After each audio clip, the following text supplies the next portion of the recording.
Okay. Well, if you want to turn to where we were on Sunday again, to the book of Second Chronicles,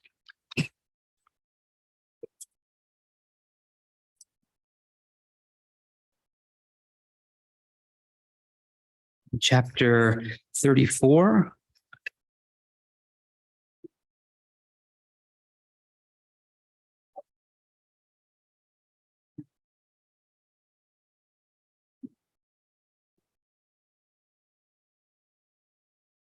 And maybe just making mention again of verse 2 as a really just a nice, concise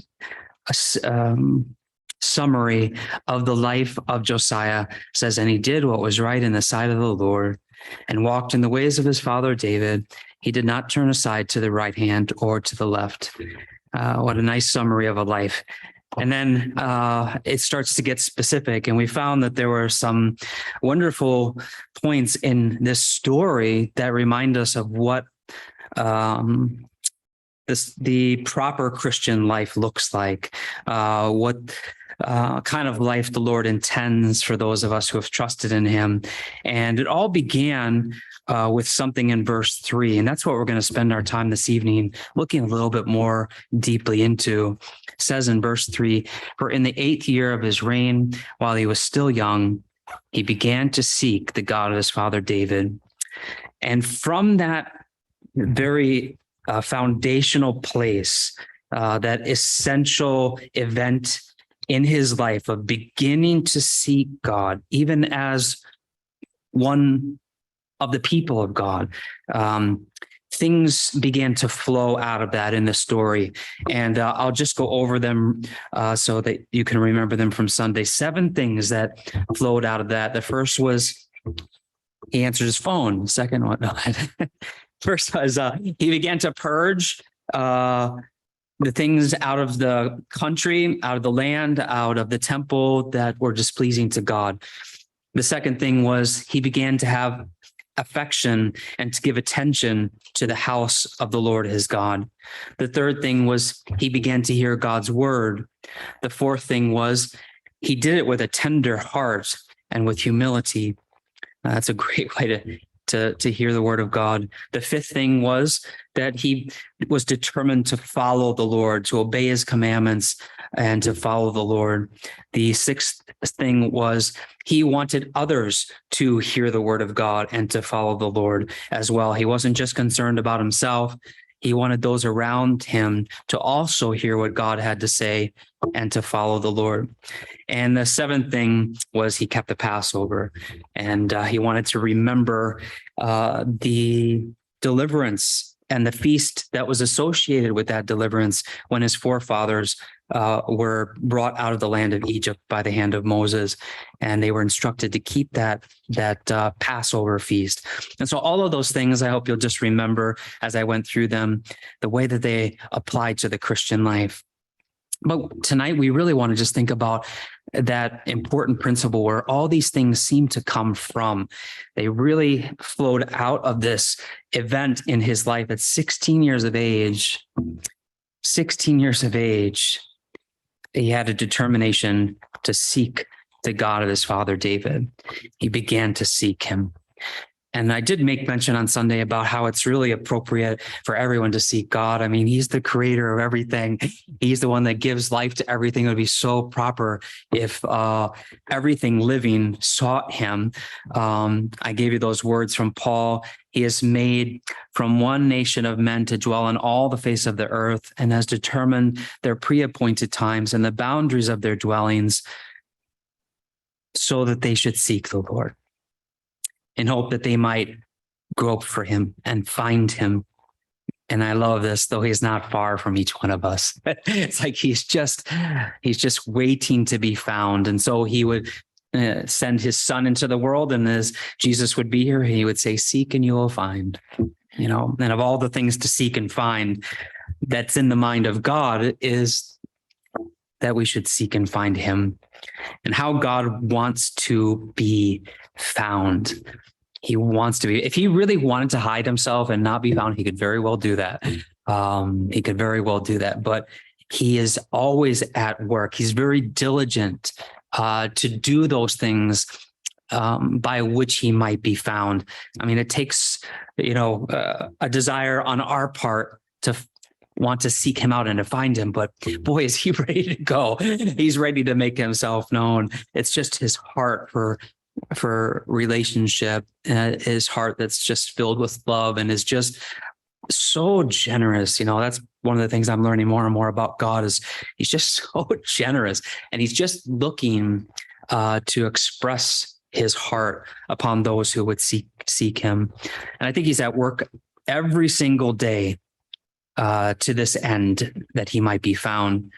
I was thinking about this in a future day. If God should show us this, I don't know if he will, but if he should show us this, I think we would probably be astounded at the measures that he took and the faithfulness he showed to each and every one whom he created. I think we would be astounded to just see his activity, the activity that he was involved with in each person's life, that he might be found by each one, and how not far away he was to each one, and how there was a hope. That's what the Apostle Paul says, a hope that in seeking for him, that they should just grasp out for him, despite all their ignorance, despite all their sinfulness, that they should just reach out, groping for him and find him, for he is willing to be found. And he is not passive to this end. He is not passive. The deists, right? They think he's such a passive God. They believe a God exists, but they believe that he's not involved in the affairs of men. He doesn't really, he doesn't really care. He sets things in motions and then he kind of stands back and he's got other things he wants to do. But he's not passive. His love for each one that he has created. He's created each living person, and there's an interest in his heart, and he's active in each person's life that he might be found by them. But it's not my intention to speak about the lost seeking God, groping for him and finding him, because he is willing to be found by them and is at work to that end. But my intention is to speak about the Christian seeking God, and not by some ignorant grasping out into the unknown, but to seek him intelligently and with such resources in our possession as the Word of God and the Spirit of God, and the Christian finding him, because he is willing to be found by us and is at work to that end in us. There's a great quote from a book I've read a couple of times, and it goes like this: our pursuit of God is successful just because he is forever seeking to manifest himself to us. Now we could just get into just learn a little bit about the heart of God. He wants to be known. He wants to reveal himself, and he is forever seeking to do that. So if there's any attempt that we might make to pursue that, we can expect that will be successful, because he wants that. And he is so ready to make himself known to us. And if we personally seek God as a Christian, we're going to find him, and it'll change our life. It will change our life as we find him by seeking him. We can, be told all day long how great God is, but not until we go and seek him personally and find him personally. We might have heard stories, whether it be missionary stories or just those who are older in the faith, perhaps, or we might hear people talk about a relationship with God, and they seem to have such a knowledge of God, and there's such a reality to their spiritual experience. And somehow perhaps there's a time maybe for each of us, or maybe even tonight, there's kind of like a distance from that. There's kind of an elusiveness to that experience for ourselves. If we want that experience for ourselves, we can't ride on the coattails of somebody else who's seeking God.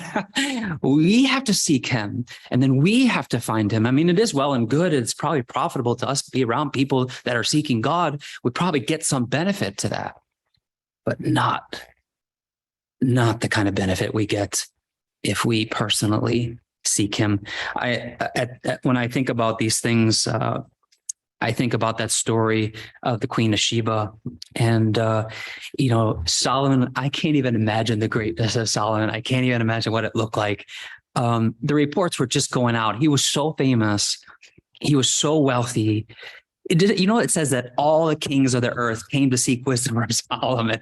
I mean, people were just like absolutely enamored with this man, this king. And he was so wealthy. They said silver was like common. Like, who cares about silver in Jerusalem? Everything was gold. And just the wisdom and the presence and the architecture and just the royalty and the splendor and the abundance. It was just, and the Queen of Sheba, she'd heard about it, right? And she's like, it can't possibly be true. It can't possibly be true. She's like, well, you know what I'm going to do, though? I've heard other people that have gone and they've told me what it's like. They've told me what he is like. I'm going to go and find out for myself. And that God is like, come, find out for yourself. You've heard other people, they talk about things in such a way, and I know you probably don't believe it. Well, why don't you come and find me yourself? And then you will say, wow, I didn't believe the report, but Lord, you exceed the fame of which I've heard. You are greater, more beautiful, more lovely, more just amazing. It's funny that I should think about this because we just were watching, I don't know if I've ever quoted a cartoon, but I was just thinking we were watching Lion of Judah, and this little animated film, and these animals are talking about the king, and the donkey is like, he's just like pessimistic, and he's just rejecting their testimony about what the king is like. But then he meets the king personally. Of course, everything changes then. Everything changes about his perspective because he met the king personally. And God would just have all of us meeting him personally, beginning to seek him, even as a Christian, beginning to discover him, to begin to really know what he's like, to know what he would do, to know what he would say, to know what he has said and what he's going to do, and just what it means to walk with him and talk with him and commune with him and just enjoy his presence and be conscious of it. And to have a friendship with him, a very real friendship with the living God that we enter into and maintain by faith. It's just so appropriate for us to begin to seek to do that. And not only to begin, but also to continue. There's so much more to discover of our great God. And there should be a hope in regard to this. There should be this wonderful confidence and cheerful expectation that as I continue to seek him, I will continue to find him. God. If I continue to seek him, I will continue to find him. I begin to seek God, I find him. I continue to seek God, I find him. More of him. Turn with me to Deuteronomy chapter 3.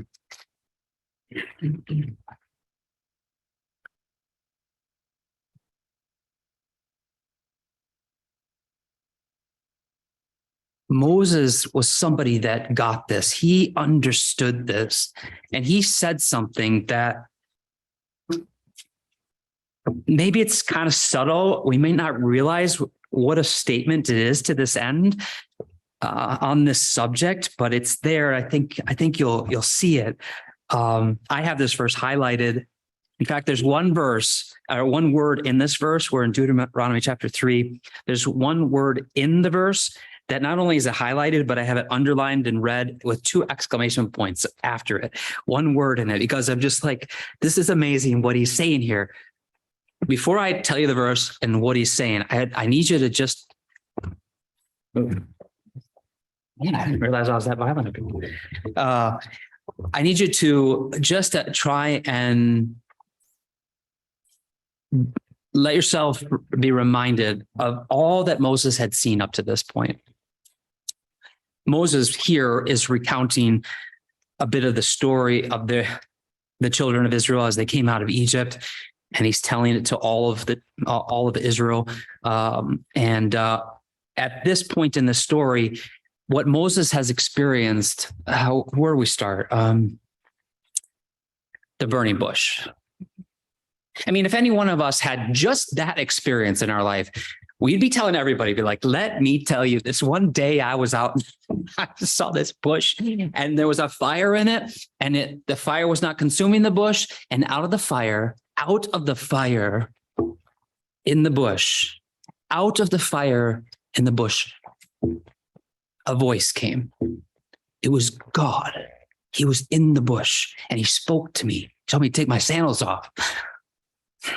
What an experience. Then he goes to Egypt, and who could imagine all the things that he saw God do there, all the wonders of God, amazing things that he did. And then they come to the Red Sea and it parts, and they go through on dry ground. And if that wasn't enough to just wow you, it closes back on all the Egyptians and destroys them all. Meanwhile, they're being led by a pillar of fire and a pillar of cloud. They come to the mountain of God, and God descends on the mountain. He descends on the mountain, and the whole mountain is quaking and shaking. Lightning is shooting out. There's thunder. There's smoke everywhere. Moses is terrified, just like everybody else. It's a completely intense scene. And there on the fire on the top of the mountain, he hears the voice speak again. He hears God speak again out of the fire to his people. He saw amazing things. Like he saw the earth open up, swallow people up. He saw fire come out and consume people. I mean, but maybe perhaps one of the things that's the most grand of it all is that he spoke to the Lord face to face. And then that one moment when he's up on the mountain and he says, "Show me your glory." And so the Lord puts him in the cleft of the rock and puts his hand over him and says, "I'm going to pass by you. And then I'll take my hand away and you will see my glory." So, I just sometimes I've thought about this, just put yourself in the cleft of the rock there, and the Lord's hand is over and it's maybe dark, you can't see anything, and at any moment the hand's going to get removed and you're going to see something you've never seen before. You're going to see him. You're going to see his glory. It's going to be, if anything, it's going to be light, beautiful, splendor of the living God. And Moses is like, who could imagine what he was thinking and what it is that he saw? But we do know that it was so tremendous that his face, right, just couldn't help but,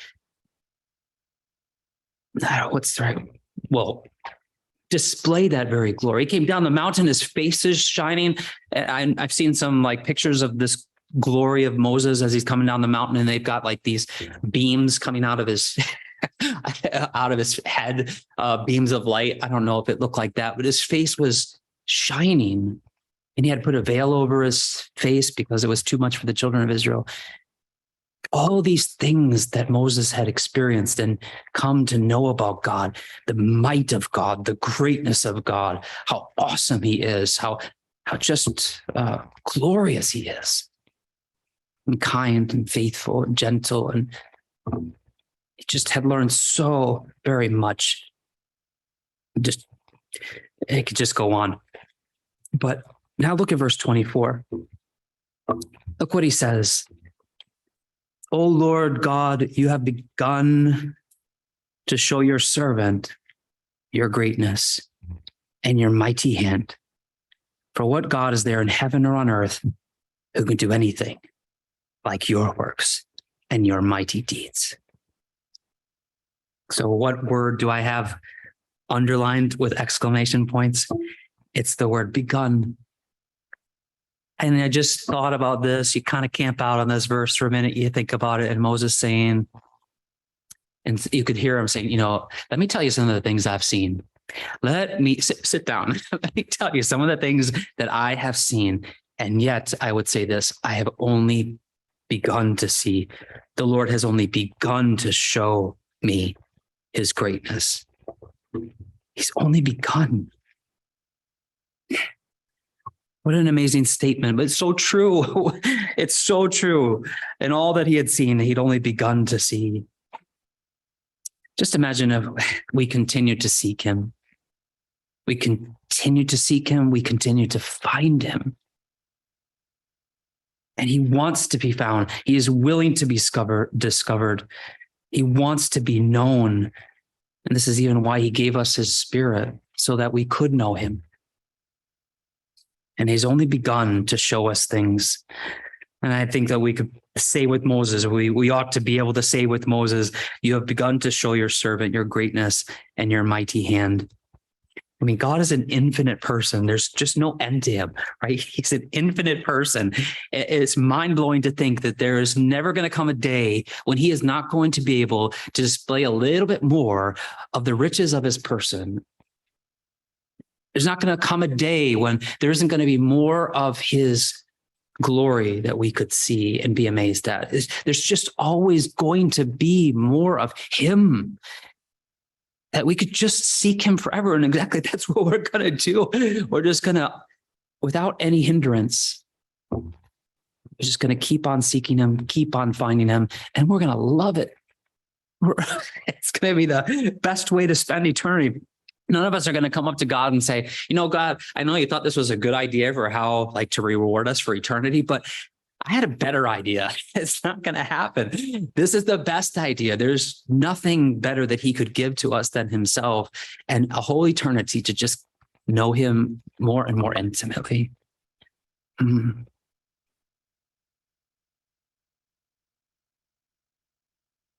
There's another quote. It's actually from the same book. The author says, and I imagine that over the years, I've been speaking here for, 25 years. So I read this book a long time ago, so I wouldn't be surprised if it wound up in other messages. So the author says, God is so vastly wonderful, so utterly and completely delightful, that he can, without anything other than himself, meet and overflow the deepest demands of our total nature, mysterious and deep as that nature is. He is so vastly wonderful. He doesn't even really need anything else. He can just be himself, and him being himself would satisfy us, no matter how large our capacity would be, no matter how much we could take in. He could always fill it. He could always satisfy. He's that wonderful. Just by himself, he's that wonderful. And I probably have given a message on these next verses at some point. Psalm 84.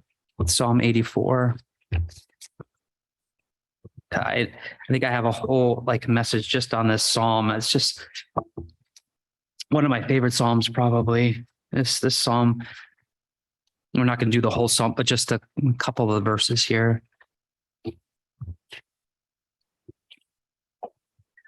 And while you're turning there, I want to connect it again to the story of Josiah. Here, as one of the people of God, he began to seek God. And these wonderful things that we looked at on Sunday, they all flowed out of that. And so just trying tonight to stir us up to an even greater zeal to go after God, to seek him out and to find him. And the passion that you find, we found passion in Josiah. What did it say there? With all of his heart, with all of his soul. with all of his heart. I mean, that's saying a lot. With all of his heart, with all of his soul. I'm just thinking about this now. And talking with Emily, she had said that her verse that's become quite personal to hers. And you shall seek me when you search for me with all your heart, you will find me. And she had given this testimony I think on Sunday it was, that as she sought the Lord for where to go to college, she just realized that this verse was speaking to how her seeking of God had to be more comprehensive than just to say, Lord, I'm seeking you about this. I mean, if that's what we want, the Lord is so kind. He's so gracious. He says, okay, you want to just seek me about this one thing? Okay, I'll help you. He's just so kind. He might just help us. Now, Lord, it's been, you helped me with that. It's been a few years now. I want to seek you about this now, and I want to maybe know this thing about you over here. But when we seek him with our whole heart, the passion that's there that we saw in Josiah with his whole heart, his whole soul, that's what God's looking for. That's what God's worthy of. That's what's going to bring us the most blessing. But, might change our life too much, but that we're more than what we're expecting. But if we want to just seek the Lord in something here and there, he'll help us. But what a blessing if we know the passion of even this psalm. Look what the psalmist says. How lovely is your tabernacle, O Lord of hosts. My soul longs, just even faints for the courts of the Lord. Now, the psalmist here clearly has some affection for the tabernacle, for the courts of the Lord. Why? Why would you be so enamored with that? Why would you speak so passionately about that? Because the tabernacle and the courts, they're very special because that's where the Lord is. That's why it means so much to the psalmist. That's why the devout Jew loved Jerusalem and loved the temple, because that's where God was. That's where God was. And so they loved the place where God was. It was close to their heart. But the psalmist doesn't stop there. He's not going to stop at just the place. He's going to go on to the person. And that's what he says in the second half of verse 2. My heart and my flesh cry out for the living God. There's one who has begun to seek God and is continuing to seek God. He says, my heart and my flesh, they cry out for the living God. This would be a great way to live. A great way to live. And look at how he comments on this little bird he sees in the temple area. He says, even the sparrow has found a home and the swallow a nest for herself where she may lay her young. Even your altars, O Lord of hosts, my King and my God. Blessed are those who dwell. Now, who's he thinking of when he says that? Well, in the context, he's thinking about this little bird. He's thinking about this little bird that's there all the time. He says, blessed are those who dwell. I see this bird. This bird has made her nest right here in the temple, the altars. Blessed are those who dwell in your house. They will still be praising you. Of course, he's not just thinking of a bird. He's thinking of anyone who would just remain in the presence of God and just be there continually. He says, I am kind of jealous for this. I see this bird and I have to go back and plow my fields and reap my harvest and fix the roof. He says this bird just gets to stay here and praise the Lord all the time. What passion. What passion. We're going to like 8:15, you said? Yeah. Let's go. There's definitely more places where this passion is seen.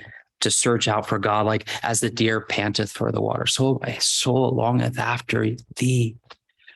You'll find this earnestness to go after God because they've already tasted and seen that the Lord is good and they want more of him.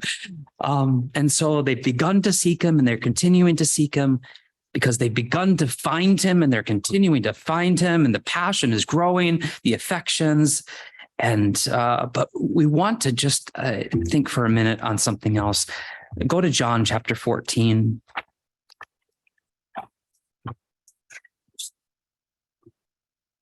We have to recognize, I feel like it's, in a certain sense, I almost feel like it's an injustice to not make mention of this, to just speak about seeking God as a Christian and not recognize at the same time that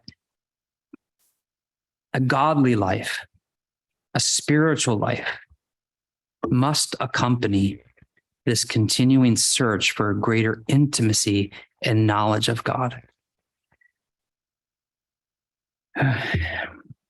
And so no matter how much we read or hear of others and their zeal for God and their intimacy with God and how much we might get stirred up to that, it's going to come down to something very practical. It's going to come down to, like, we have that expression where the rubber meets the road. Like, if I really want that, it's not some mystical thing that I just kind of enter into and feel myself through. It's going to actually require holiness, spirituality, obedience. And so this offer of a greater knowledge of God, this offer of intimacy to those of us who belong to God, there's a stipulation with it, particularly now while we're here on the earth in the flesh. One day we're going to be made perfect and all. We won't have anything to be concerned about with regard to sin or disobedience or anything like that. But if I really want to seek God and continue to seek God and find him now, I do well to take to heart the words of the Lord here on the night he was betrayed. Look at verse 21. It says, he who has my commandments and keeps them, it is he who loves me. And he who loves me will be loved by my Father, and I will love him. And we know these words, right? And I will love him and manifest myself to him. There's God wanting to be known. There's God willing to be found. And he says, I will reveal myself to you, but keep my commandments. Keep my commandments. Keep my word. And you will enjoy a greater intimacy with me as I make myself known to you. Just a couple more verses here. Judas, not Iscariot, said to him, Lord, how is it that you will manifest yourself to us and not to the world? Jesus answered and said to him, if anyone loves me, he will keep my word. There's this condition right now of obedience, of subjection to the will of God, and a desire to keep his word. He will keep my word, and my Father will love him, and we will come to him and make our home with him. Brothers and sisters, this is what our Christian life should be like. We should find that the Lord Jesus Christ and our Father find their home in a very practical, daily sense with us and in us, and constantly just let me show you a little bit more of myself to you. Let me reveal a little bit more, manifest myself to you, and enjoying that fellowship. The Spirit of God's been given to us, and I fellowship with the Father, and I fellowship with his Son, and they've come and made their home in me, and I'm just living my life like this, seeking God and finding God and enjoying God because he's awesome. Go to just maybe one more passage. This will be our last passage. 2 Peter chapter 1. Again, I wouldn't be surprised if your own thoughts easily take you from the one passage to the next here. 2 Peter chapter 1.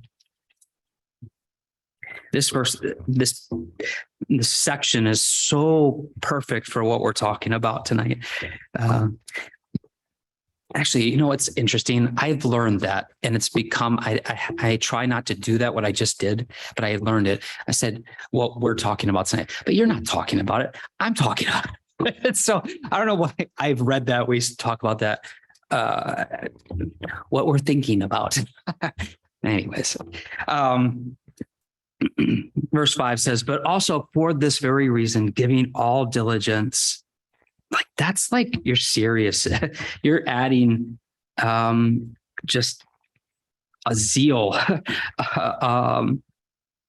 great effort, exercise, giving all diligence, add to your faith virtue. It's like moral excellence, a pure course of thought and feeling and action. Add to your faith virtue, and to virtue, knowledge. In a general sense, knowledge, to knowledge, self-control. I mean, spiritual knowledge, no doubt, knowledge of the will of God, to knowledge, self-control, to self-control, perseverance, to perseverance, godliness, to godliness, brotherly kindness, and to brotherly kindness, love. Now look what Peter says here. For if these things are yours and abound, you will be neither, and I know if you're looking at the King James, it has the word barren. A better word is ineffective. You will be neither ineffective. It's like the idea of being idle. You will not be idle, nor unfruitful in the knowledge of our Lord Jesus Christ. If these things are yours, characterizes your life, this kind of spiritual life, if that characterizes your life, your desire to pursue God, it will not be stuck in neutral. It will not be idle. You will be able to be successful. You will be able to be fruitful. As you seek him, you will be fruitful in knowing him because you have the life that accompanies it. It's just like, I can't expect that somehow I'm going to have some experience where I'm just going to find God and I'm going to understand all of this apart from the holy life and the spiritual life. Now, certainly we progress in this and it takes time, but God, if we're willing to go that route and take those steps, he will give us things along the way. Believe me, right? He will give us things and reveal himself along the way. But we shouldn't expect that this is going to be our experience apart from this holy life, this spiritual life. That's what's going to guarantee an effective and fruitful pursuit of God. Yeah. So that seems to be very appropriate to bring in here too, to stir up a passion for a greater intimacy with him, to go after God and seek him as a Christian, whether it's to begin to seek him or just to be encouraged to continue to seek him, but to recognize, there's just a life that accompanies that. If you really want to know what this is all about, if you really want to find Solomon, if you really want to find the son of David in a personal way and be as awed by him as we ought to be, then this life has to be present at the same time. And if it is, this will change our life. This will change our life, and we'll enjoy life in such a way that the Father and the Son, they come, they make their home in me, and the Spirit of God brings me into fellowship with them both. And I just am increasing in my knowledge of what they are like, and this wonderful intimacy, delighting in it for the rest of my life. The last verse I'll give, we don't turn to, but you know this one. I haven't really thought of this verse until more recently in this way. You know that verse that says, no good thing will he withhold from those who walk uprightly? Maybe most commonly used about a spouse. No good thing will he withhold from him who walks uprightly, right? He who finds a wife finds a good thing. So you put those two verses together and there you go.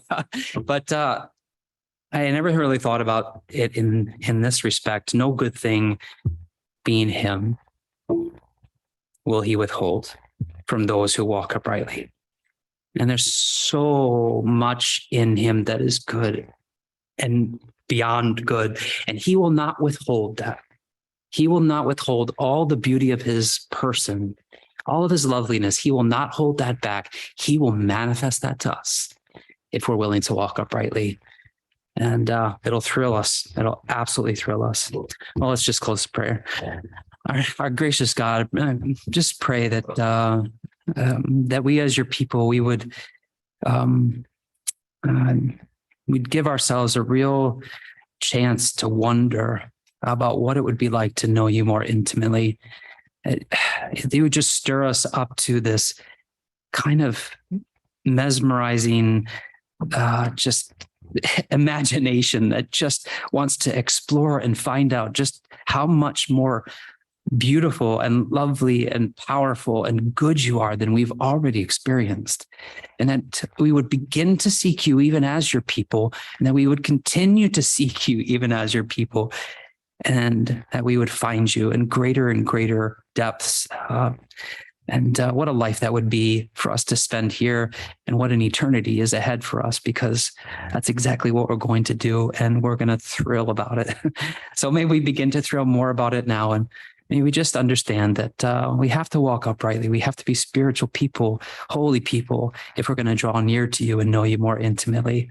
So, but you're ready to go. You are not far from each one of us, even as your children. And boy, how you would like to make yourself more known to us.